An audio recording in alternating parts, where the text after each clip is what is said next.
লিমিটেশনৰ যোৱাকালি ৰাতি আমি ড্ৰাফ্ট পাব্লিছ কৰিলোঁ। তাৰ কিছুমান তথ্য মই আপোনালোকৰ লগত শ্বেয়াৰ কৰিব বিচাৰিছোঁ।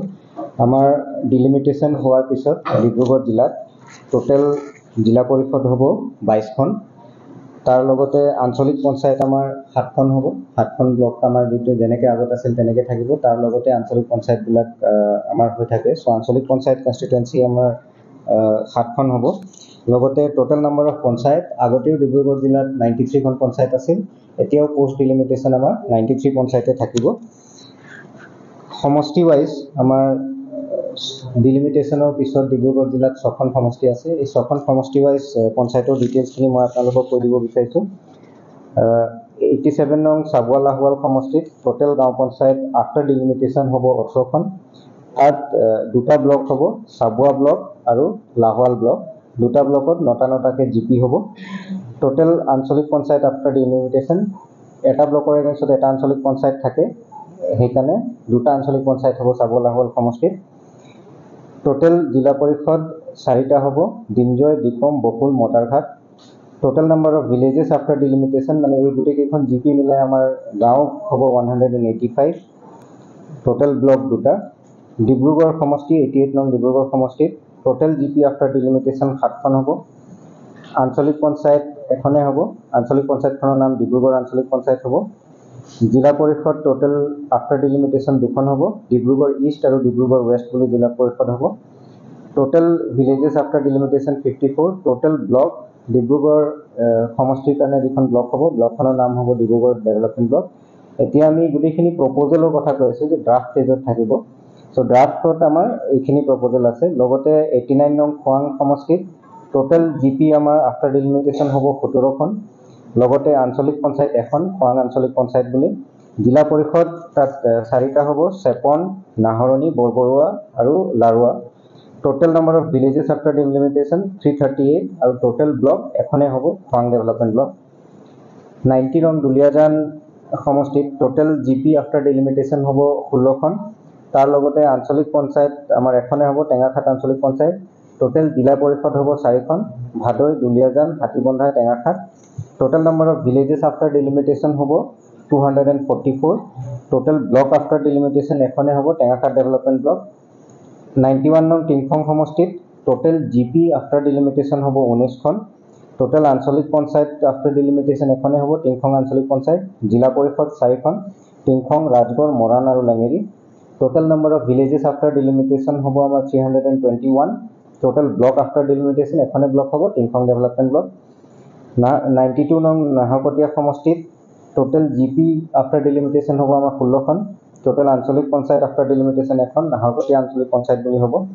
টোটেল জিলা পৰিষদ আফটাৰ ডিলিমিটেশ্যন 4খন হ'ব, Naharkatia, Joypur, Namrup, Sasoni. Total number of villages after delimitation 213 আৰু টোটেল ব্লক আফটাৰ ডিলিমিটেশ্যন এখনে হ'ব, নাহৰকটীয়া ব্লক বুলি নামকৰণ কৰা হ'ব।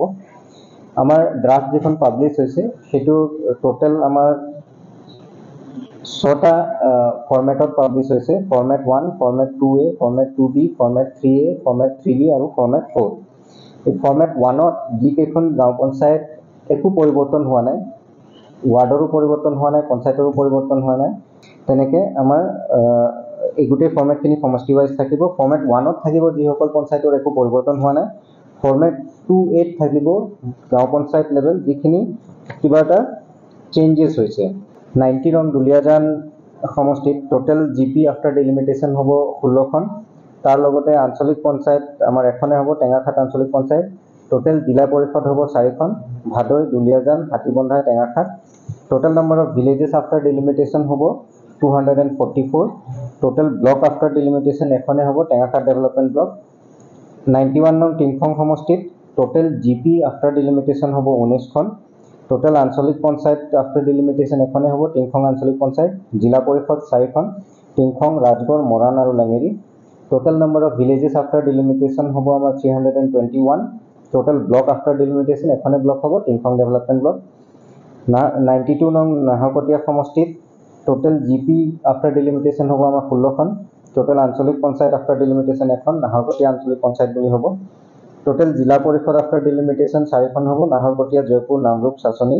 total number of villages after delimitation 213 আৰু total block after delimitation এখনে হ'ব নাহৰকটীয়া ব্লক বুলি নামকৰণ কৰা হ'ব আমাৰ ড্ৰাফট যিখন পাবলিশ হৈছে সেটো টোটাল আমাৰ 6টা ফৰম্যাটত পাবলিশ হৈছে format 1 format 2a format 2b format 3a format 3b আৰু ফৰম্যাট 4 এই ফৰম্যাট 1ত যি কেইখন গাঁও পঞ্চায়ত একো পৰিৱৰ্তন হোৱা নাই ওয়াৰ্ডৰো পৰিৱৰ্তন হোৱা নাই পঞ্চায়তৰো পৰিৱৰ্তন হোৱা নাই এক্সিস্টিং যেনেকৈ আছিল তেনেকৈ আছে সেইকেইখন সমষ্টি ওয়াইজ ভাগ কৰা আছে ধৰক এতিয়া যদি আমি সাবলাহৱাল সমষ্টি চাওঁ সাবলাহৱাল সমষ্টিৰ এই গোটেই 6টা ফৰম্যাট থাকিব format 1 2a 2b 3a 3b and 4 তেনেকৈ আমাৰ এই গোটেই ফৰম্যাটখিনি সমষ্টি ওয়াইজ থাকিব ফৰম্যাট 1ত থাকিব যিসকল পঞ্চায়তৰ একো পৰিৱৰ্তন হোৱা নাই ফৰম্যাট 2a থাকিব গাঁও পঞ্চায়ত লেভেল যিখিনি কিবা এটা চেঞ্জেস হৈছে য'ত টোটাল আইদাৰ তাৰ পৰা গাঁও কৰবাত কাটি গৈছে বা নতুন গাঁও আহি সোমাইছে বা অলপ এৰিয়া মডিফিকেশন হৈছে সেইখিনি হোৱাখিনি আমাৰ ফৰ্ম 2a থাকিব ফৰ্ম 2b ত আমাৰ গাঁও panchayat constituency mapping against wards and villages এতিয়া 2a ওয়াৰ্ড নাথাকিব অকল কোনখন পঞ্চায়তত কোনকেইখন গাঁও আহিছে সেই লিষ্টখন থাকিব 2b সেই গাঁওবিলাকক কেনেকৈ ওয়াৰ্ড হিচাপে ভাগ কৰা হৈছে প্ৰত্যেকটা পঞ্চায়তত 10টাকৈ ওয়াৰ্ড থাকে 1 to 10 সেই 1 to 10 ওয়াৰ্ডত কোনকেইখন গাঁও আহিছে সেইখিনি ডিভাইড কৰা হৈছে 2b 3a আঞ্চলিক পঞ্চায়ত য'ত একো পৰিৱৰ্তন হোৱা নাই তেনেকুৱা আঞ্চলিক পঞ্চায়ত থাকিব 3b আঞ্চলিক পঞ্চায়ত য'ত অলপ চেঞ্জ হৈছে সেই আঞ্চলিক পঞ্চায়তখিনি থাকিব আৰু এক্সিস্টিং নামৰ ভিতৰতে যদি জিপিও চেঞ্জ হৈছে বা নতুন জিপি এড হৈছে ৰিমুভ হৈছে তেতিয়াহ'লে সেই আঞ্চলিক পঞ্চায়তখন 3b ত আহিব ফৰম্যাট 4ত জিলা পৰিষদ কনস্টিটুৱেন্সি বিলাক আছে তাতে জিলা পৰিষদ কনস্টিটুৱেন্সিৰ এগেইনষ্টত কোনকেইখন পঞ্চায়ত কোন জিলা পৰিষদত পৰিব তেনেকৈ ভাগ কৰা আছে আমাৰ এতিয়া পাবলিকেশনৰ পিছত আমি সেই গোটেই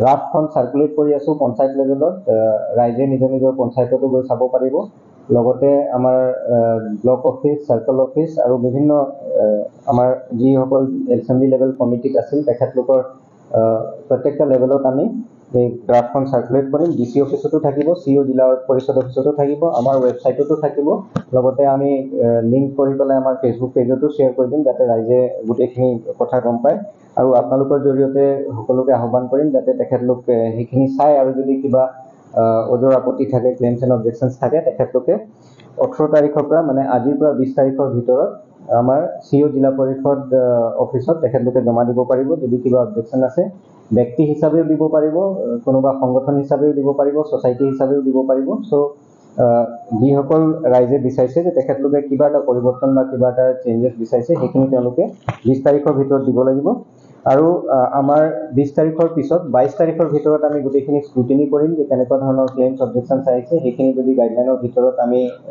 কৰিব পৰা হয় বা যিখিনি তাৰ ৰাইজে বিচাৰিছে সেইমতে যদি কৰিব পৰা হয় সেইখিনি আমি স্ক্ৰুটিনি কৰি 22 তাৰিখ আমি ফাইনালাইজ কৰিম যে এছেম্বলি লেভেল এছেম্বলি ওয়াইজ আমি সমষ্টি ভিত্তিক কেনেকৈ হিয়াৰিং কৰিব পাৰিম সো তাৰ কাৰণে আমি 22 তাৰিখ আমি গোটেই নটিফিকেশনখন উলিয়াম হেতু ষ্টেট গভৰ্ণমেণ্টৰ নটিফিকেশন মতে আমাৰ এই ডেটবিলাক ফিক্স কৰা হৈছে 22 তাৰিখে আমি সেই নটিফিকেশন উলিয়াম যে ক'ত হিয়াৰিং হ'ব সমষ্টি ওয়াইজ আৰু কোন ডেটত কোন টাইমত হ'ব সেই নটিফিকেশনখিনি আমি 22 তাৰিখ উলিয়াম তাৰ পিছত 23 তাৰিখৰ পৰা 25 তাৰিখলৈকে হিয়াৰিং হ'ব তেখেতলোক আহি পেলাই নিজৰ যি ৰিটেন অবজেকশন বা ক্লেইম দিছে তাৰ ফেভাৰত যদি আৰু কিবা ক'ব লগা আছে তেখেতলোক আহি পেলাই ক'ব পাৰিব তাৰ পিছত 26 তাৰিখ গোটেইখিনি আমি ফাইনালাইজ কৰি যিমান ক্লেইমছ অবজেকশনছ আছিল হিয়াৰিঙত অহাৰ পিছতো তেখেতলোকৰ যিখিনি কথা আছে সেইখিনিৰ ওপৰত আমি গোটেই অৰ্ডাৰখিনি ইস্যু কৰি ফাইনালি 27 তাৰিখ আমাৰ ফাইনাল ড্ৰাফটখন ফাইনাল জিপি ডিলিমিটেশনখন আমি পাবলিশ কৰিম সো এইখিনি আমাৰ মোস্ট ইম্পৰ্টেন্ট পইণ্টছ বাকি আমাৰ জিপি যিবিলাক এতিয়া ডিলিমিটেশন হৈ যাব তাৰ পিছত আমি আৰু জিপি ৰিলেটেড বিভিন্ন কাম যিবিলাক আছে সেইখিনি আৰম্ভ কৰিম কিন্তু ড্ৰাফট পাবলিকেশনৰ পিছত মই সকলোকে অনুৰোধ জনাম যাতে সকলো ৰাইজ নিজৰ এৰিয়াৰ গোটেইখিনি ভালকৈ চায় আৰু আমি অলৰেডি পাব্লিক কনসালটেশনো কৰা হৈছে এছেম্বলি লেভেল কমিটিয়ে গোটেইখিনি ড্ৰাফট প্ৰিপেয়াৰ কৰিছে সকলোৰ লগত কনসাল্ট কৰি তথাপিও যদি কিবা থাকি গৈছে কাৰোবাৰ যদি কিবা আমাক সাজেশন দিবলৈ আছে কিবা ক্লেইমছ আছে অবজেকশনছ আছে তেখেতলোকে জনাব পাৰে আৰু আমি সেইখিনি হিয়াৰিং লৈ পেলাই গোটেইখিনি ফাইনাল তেতিয়া নটিফিকেশনখন ৰেডি কৰিম ধন্যবাদ